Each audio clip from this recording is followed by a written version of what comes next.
definitely no easy route, but hey, he just took out a Mewtwo. So if anything, he's primed for this. Yeah. All right, but now we have a tri-state battle, New Jersey versus Staten Island. It's going to be Angel Cortez with an S, by the way, going up against Frozen. And starting game one out on Town and City. These two play rather often, although I don't see Town and City as the pick typically.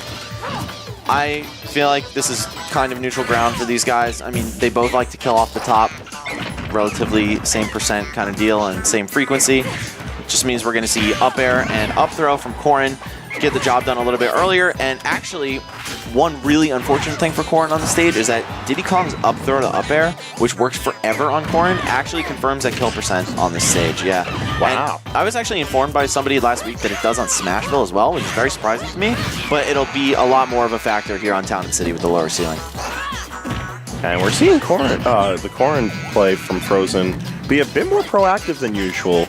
It's not too surprising to see Frozen approach with just neutral air, a lot of empty hops, just play a very strong neutral.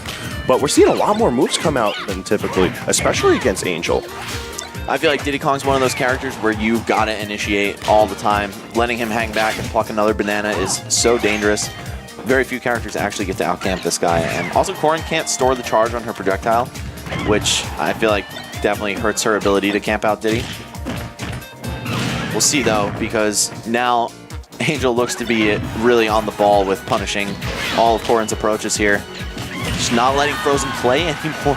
And he gets the classic, just a Z-drop banana into the down air. Devastating first blood broken for between Angel and Frozen. That is indeed the Angel Cortez. It's really his calling card. Oh, and not going to go. Oh, he did go for it again, but oh, he actually just SD'd with the reverse peanut. Yeah. He's been doing that a lot lately, just even in the friendlies we play. That's unfortunate to see because it's such a disheartening stock to watch drop, at least with a rocket barrel miss. Like, Diddy's flailing and everything. With that, he just sort of drops down. It's very anticlimactic. Yeah, I feel like he wanted to do the immediate shield cancel and just wanted to turn around, show a little style, but you're going to pay for stuff like that. However, Frozen closing this gap a little bit.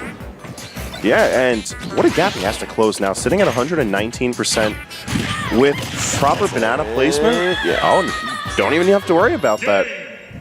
Yeah, just the down tilt up smash, man. There's more than one way to skin a cat. And when you're Diddy Kong, oh man, down tilt up smash, down tilt back air, down tilt forward air at the very high percents, banana to whatever you want, up throw up air on select characters or certain stage positions.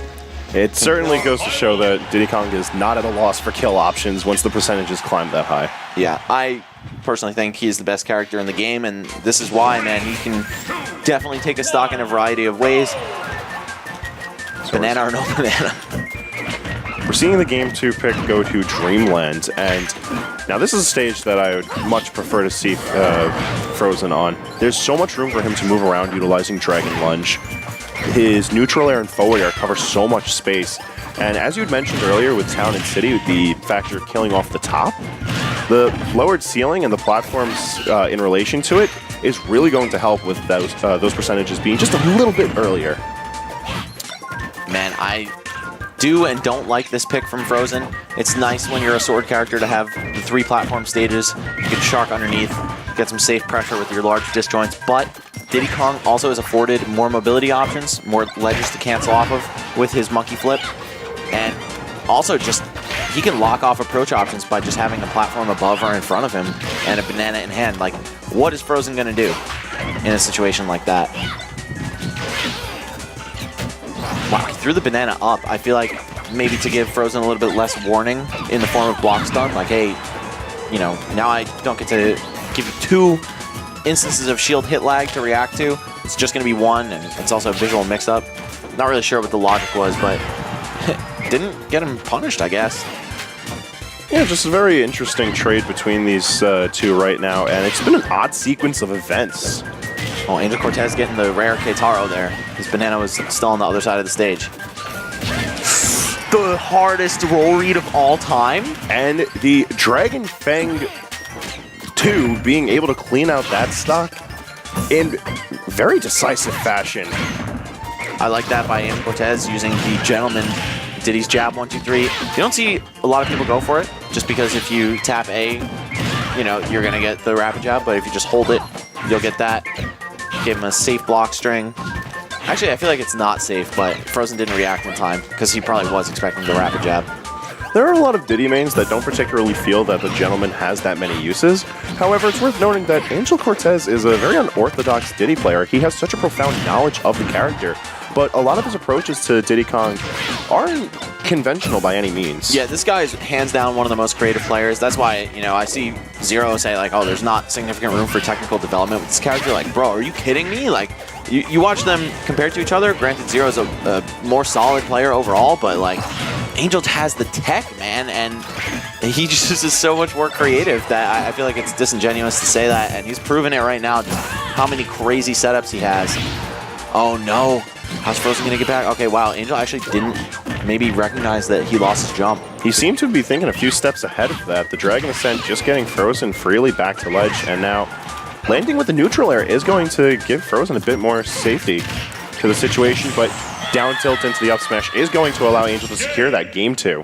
Yep, and of course, due to Corrin's weight and falling speed, that is also something that's going to last forever on her. That's almost never not a true combo, even with good DI. I feel like he was DIing out and still got scooped up.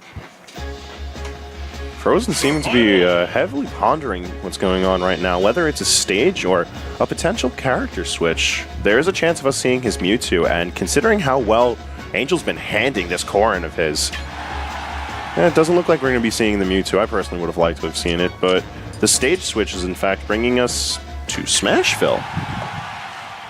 I am not too surprised.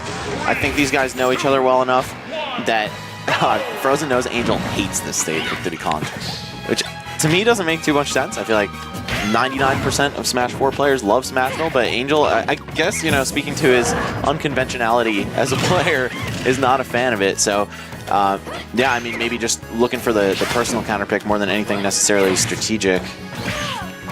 And given the situation at hand, if Frozen's going to be playing a bit more passive as he's now sitting 2 games down from Angel, that Smashville platform is going to give a lot more room for Corrin's movement than it would to Angel's Diddy.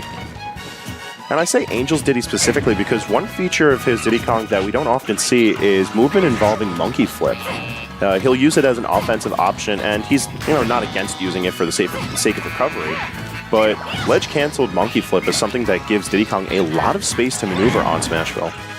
Yeah, I feel like we see him do that a ton on Battlefield. Maybe just doesn't want to play with fire with this platform. Can be kind of... I mean, he's just gone for it like 2-3 times already, but I don't know. Either way, he's doing just fine so far in this match. Can't count his chickens before they hatch, of course, as Corrin has a ton of kill power, and we've seen him SD with that reverse pop gun before. Wow, actually just tapped out of the monkey flip by his own banana. Frozen trying to use those tools against Diddy, but I feel like Angel is so good at countering the counter banana play too. Like, you can usually count on someone who plays the item character to be always better at it than you are. So it's kind of a dangerous game. Uh-oh. Alright, I'm not going to be able to confirm into the pin off of that Dragon Fang shot. That would have been a great call out from Frozen, though, as Angel just going from one end of the stage to the other from beneath, using the rocket barrel boost and then just punishing him for his slick movement.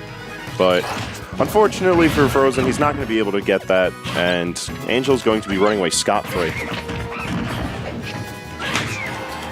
Alright. Frozen really struggling to take a stock here, and this is really like, oh, he still had to jump, okay.